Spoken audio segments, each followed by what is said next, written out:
नमस्कार, मेरा नाम है सुनीता केवट और आज मैं आपको एक बहुत ही मार्मिक कहानी सुनाने जा रही हूँ जिसका शीर्षक है गौरा और यह महादेवी वर्मा द्वारा लिखा गया है।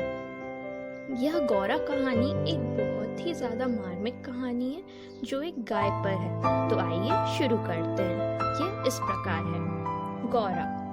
गौरा मेरी बहन के घर पली हुई गाय की वयः संधि तक पहुंची हुई बछिया थी। उसे इतने स्नेह और दुलार से पाला गया था कि वह अन्य गोवत्साओं से कुछ विशिष्ट हो गई थी। बहन ने एक दिन कहा, तुम मुझे इतने पशु पक्षी पाला करती हो, एक गाय क्यों नहीं पाल लेती जिसका कुछ उपयोग हो। वास्तव में मेरी छोटी बहन श्यामा अपनी लौकिक बुद्धि में मुझसे बहुत बड़ी है और बचपन से उनकी कर्मनिष्ठ तथा व्यवहार कुशलता की बहुत प्रशंसा होती रही है, विशेषतः मेरी तुलना में। यदि वे आत्मविश्वास के साथ कुछ कहती हैं तो उनका विचार संक्रामक रोग के समान सुनने वाले को तत्काल प्रभावित करता है। आश्चर्य नहीं, उस दिन उनके उपयोगितावाद संबंधी भाषण ने मुझे इतना अधिक प्रभावित किया कि तत्काल उस सुझाव का क्रियान्वयन आवश्यक हो गया। वैसे खाद्य की किसी भी समस्या के समाधान के कारण पशु पक्षी पालना मुझे कभी नहीं रुचा। बकरी, कुक्कुट, मछली आदि पालने के मूल उद्देश्य का ध्यान आते ही मेरा मन विद्रोह करने लगता है। पर उस दिन मैंने ध्यानपूर्वक गौरा को देखा। पुष्ट लचीले पैर, भरे पुट्ठे, चिकनी भरी हुई पीठ, लंबी सुडौल गर्दन, निकलते हुए छोटे छोटे सींग, भीतर की लालिमा के झलक देते हुए कमल की दो अधखुली पंखुड़ियों जैसे कान, लंबी और अंतिम छोर पर काले सघन चामर का स्मरण दिलाने वाली पूंछ, सब कुछ सांचे में ढला हुआ सा था। गाय को मानो इटालियन मार्बल में तराशकर उस पर ओप दी गई हो। स्वस्थ पशु के रोमों की सफेदी में एक विशेष चमक होती है। गौरा की उज्ज्वलता देखकर ऐसा लगा मानो उसके रोमों पर अभ्रक का चूर्ण मल दिया गया हो, जिसके कारण जिधर आलोक पड़ता था उधर विशेष चमक उत्पन्न हो जाती थी। गौरा को देखते ही मेरी पालने के संबंध में दुविधा निश्चय में बदल गई। गाय जब मेरे बंगले पर पहुंची तब मेरे परिचितों और परिचायकों में श्रद्धा का ज्वार सा उमड़ पड़ा। उसे लाल सफेद गुलाबों की माला पहनाई गई, केशर रोली का बड़ा सा टीका लगाया गया, घी का चौमुखा दिया जलाकर आरती उतारी गई और उसे दही पेड़ा खिलाया गया। उसका नामकरण हुआ गौरांगिनी या गौरा।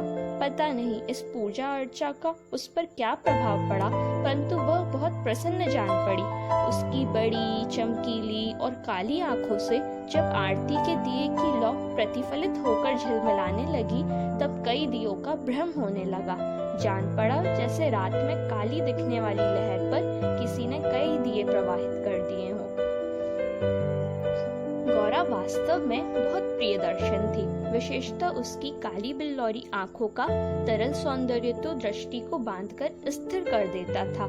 चौड़े उज्जवल माथे और लंबे तथा सांचे में ढले हुए से मुख पर आंखें बर्फ में नीले जल के कुंडों के समान लगती थी।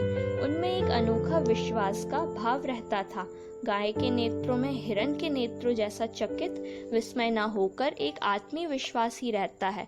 उस पशु को मनुष्य से यातना ही नहीं निर्मम मृत्यु तक प्राप्त होती है, परंतु उसकी आंखों के विश्वास का स्थान न विस्मय ले पाता है न आतंक। महात्मा गांधी ने गाय करुणा की कविता है क्यों कहा, यह उसकी आंखें देखकर ही समझ में आ सकता है। गौरा को अलग मंथर गति से तुलना करने योग्य कम वस्तुएं हैं। तीव्र गति में सौंदर्य है, परंतु वह मंथर गति के सौंदर्य को नहीं पाता। बाण की तीव्र गति क्षण भर के लिए दृष्टि में चकाचौंध उत्पन्न कर सकती है, परंतु मंद समीर से फूल का अपने वृंत पर हौले हौले हिलना दृष्टि का उत्सव है। कुछ ही दिनों में वह इतनी हिलमिल गई कि अन्य पशु पक्षी अपनी लघुता और उसकी विशालता का अंतर भूल गए। कुत्ते बिल्ली उसके पेट के नीचे और पैरों के बीच में खेलने लगे। पक्षी उसकी पीठ और माथे पर बैठकर उसके कान तथा आंखें खुजलाने लगे। वह भी स्थिर खड़ी रहकर और आंखें मूंदकर मानो उनके संपर्क सुख की अनुभूति में खो जाती थी। हम सबको वह वह आवाज से नहीं, पैर की आहट से भी पहचानने लगी थी। समय का इतना अधिक बोध उसे हो गया था कि मोटर के फाटक में प्रवेश करते ही वह बां बां की ध्वनि से हमें पुकारने लगती। चाय, नाश्ता तथा भोजन के समय से भी वह इतनी परिचित थी कि थोड़ी देर कुछ पानी की प्रतीक्षा करने के उपरांत रंभा रंभा कर घर से पर उठा लेती थी। उसका हमसे साहचर्य जनित लगाव स्नेह के समान ही निकटता चाहता था। निकट जाने पर वह सहलाने के लिए गर्दन बढ़ा देती, हाथ फेरने पर अपना मुख आश्वस्त भाव से कंधे पर रखकर आंखें मूंद लेती। जब उससे दूर जाने लगते तब गर्दन घुमा घुमा कर देखती रहती।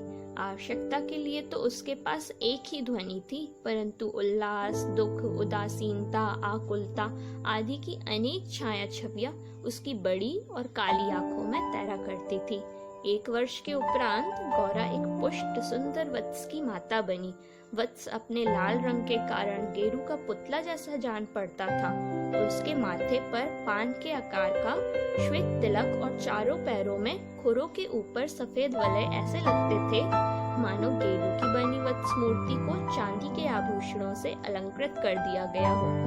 बछड़े का नाम रखा गया लालमणि, परंतु उसे सब लाल के संबोधन से पुकारने लगे। माता पुत्र दोनों निकट रहने पर हिम राशि और जलते अंगारे का स्मरण कराते थे। अब हमारे घर में मानो दुग्ध महोत्सव आरंभ हुआ। गौरा प्रायः सायं 12 सेर के लगभग दूध देती थी, अतः लालमणि के लिए कई सेर छोड़ देने पर भी इतना अधिक शेष रहता था कि आसपास के बाल गोपाल से लेकर कुत्ते बिल्ली तक सब पर मानो दूधो नहाओ का आशीर्वाद फलित होने लगा। कुत्ते बिल्लियों ने तो एक अद्भुत दृश्य उपस्थित कर दिया था। दुग्ध दोहन के समय वे सब गौरा के सामने एक पंक्ति में बैठ जाते और महादेव उनके आगे उनके खाने के लिए निश्चित बर्तन रख देता। किसी विशेष आयोजन पर आमंत्रित अतिथियों के समान वे परम शिष्टता का परिचय देते हुए प्रतीक्षा करते रहते। फिर नाप नाप कर सबके पात्रों में दूध डाल दिया जाता, जिसे पीने के उपरांत वे एक बार फिर अपने अपने स्वर में कृतज्ञता ज्ञापन सा करते हुए गौरा के चारों ओर उछलने कूदने लगते। जिस दिन उनके आने में विलंब होता वह रंभा रंभा कर मानो उन्हें पुकारने लगती।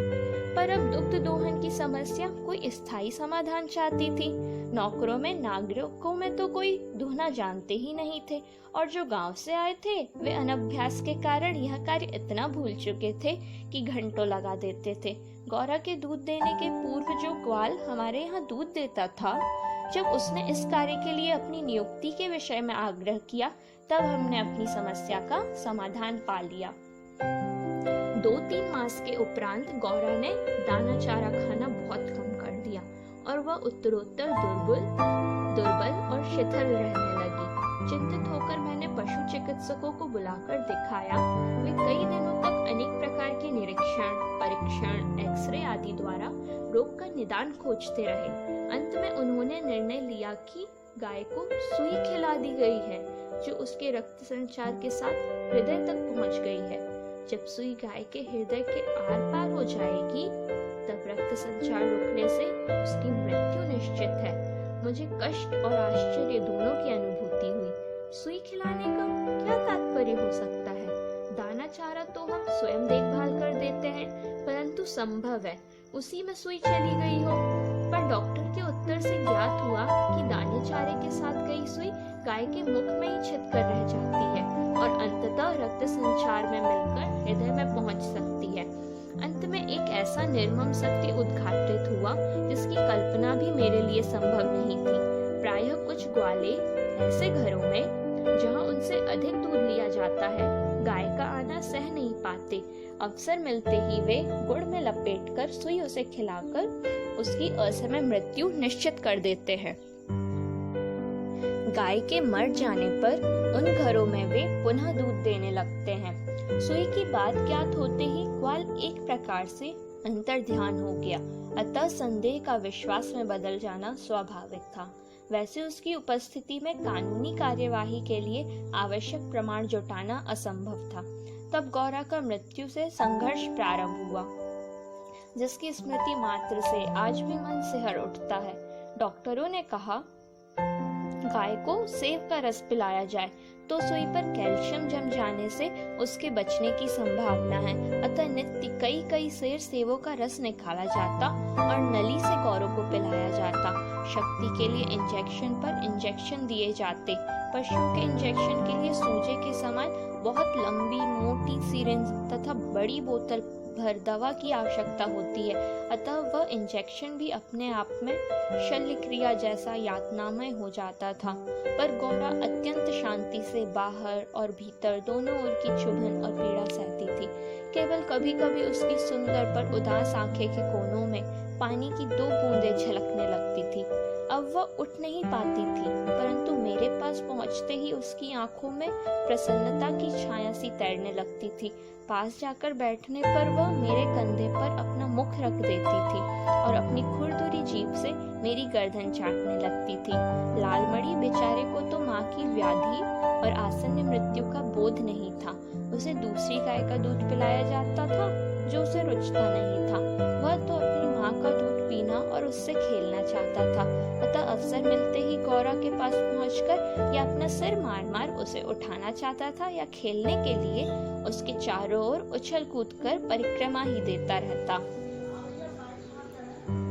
मैंने बहुत से जीव जंतु पाल रखे हैं, अतः उनमें से कुछ को समय असमय वेदा देनी ही पड़ती है, परंतु ऐसी मर्म व्यथा का मुझे स्मरण नहीं है।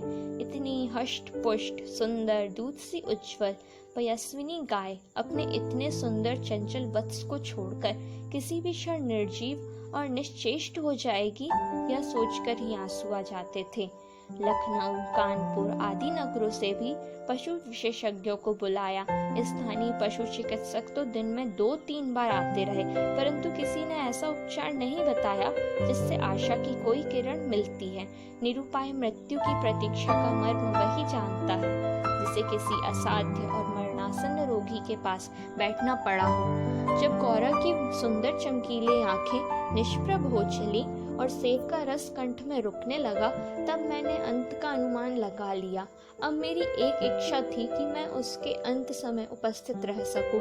दिन में ही नहीं, रात में भी कई कई बार उठकर मैं उसे देखने जाती रही। अंत में एक दिन ब्रह्म मुहूर्त में 4 बजे मैं गौरा को देखने गई। तब जैसे ही उसने अपना मुख सदा के समान मेरे कंधे पर रखा, वैसे ही एकदम पत्थर जैसा भारी हो गया और मेरी बाह पर सरक कर धरती पर आ रहा। कदाचित सुई ने हृदय को भेद कर बंद कर दिया। अपने पालित जीव जंतु के पार्थिव अवशेष में गंगा को समर्पित करती रही हूँ। गौरांगिनी को ले जाते समय मानो करुणा का समुद्र उमड़ आया, परंतु लालमणि इसे भी खेल समझ उछलता कूदता रहा। यदि दीर्घ निश्वास का शब्दों में अनुवाद हो सके तो उसकी प्रतिध्वनि कहेगी, आह मेरा गोपालक देश, आह मेरा गोपालक देश।